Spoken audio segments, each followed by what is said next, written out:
Greetings, Object Coder. I hope things are well with you. Let's look at design to code a little bit.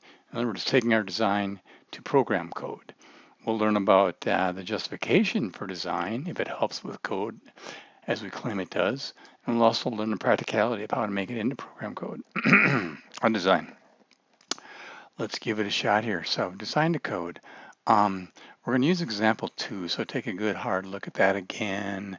Get familiar with that. It's not long at all.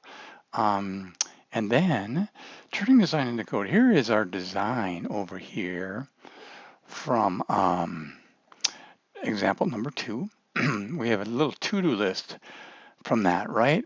We have to create 3 classes. We have to add an instance variable or a component to the turtle class, add some delegated methods again to the turtle class, and add a couple regular logical methods to the turtle class. Then we have to add a little logic to simple turtle and animated turtle. All right, that's our to-do list. First, let's add our 3 classes. Each of these will be going in its own file. Notice these 2 classes are subclasses of turtle, as is shown here. All right. Components. We're going to have one component called shape in the turtle class called shape of type shape. All right, and we're going to have these delegated methods. Delegated methods are what we're is the whole reason we really do this design is to come up with components that'll do the work for us. And we came up with a good one here because look at this. All we do is pass the same exact method and even the parameters. Right, that's the entire method. So there's really not any logic we add at all. We're just delegating, we're reusing code, right? That method comes in, we just pass it on. That method comes in, we just pass it on. We're reusing code here. This is a good example of code reuse, and we'll get that in many designs. So coded methods in class turtle. But then we have a little bit of normal logic. We always have to add some normal logic. We're moving forward here. So we're doing stuff, a little bit of logic to make that turtle move forward. There's always going to be some logic we add. Then simple turtle, same thing. We add a little bit of logic in simple turtle and animated turtle. A little bit of logic. And as a matter of fact, it's very simple in animated turtle. We just override forward and then sleep a little bit. That causes the animation to occur. A little delay, I should say, in the system for a few milliseconds.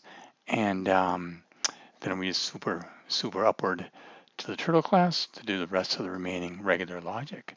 So the important thing here, and the thing that can kind of trick us sometimes, is object initialization. How do we initialize like this shape variable? It's kind of unusual because it's not it can be different things. So here's how we can do that.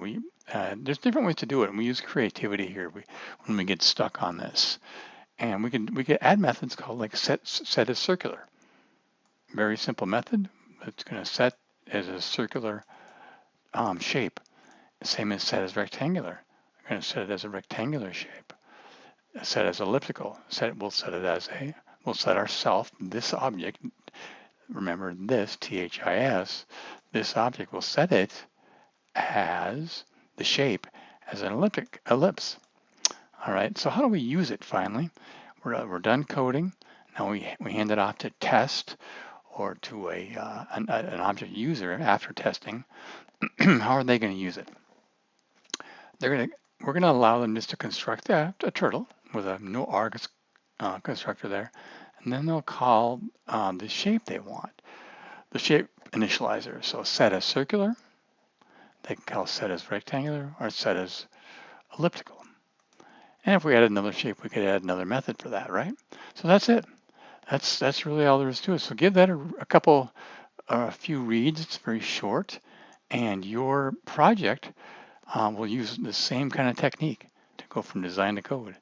So have fun, and we'll talk to you soon.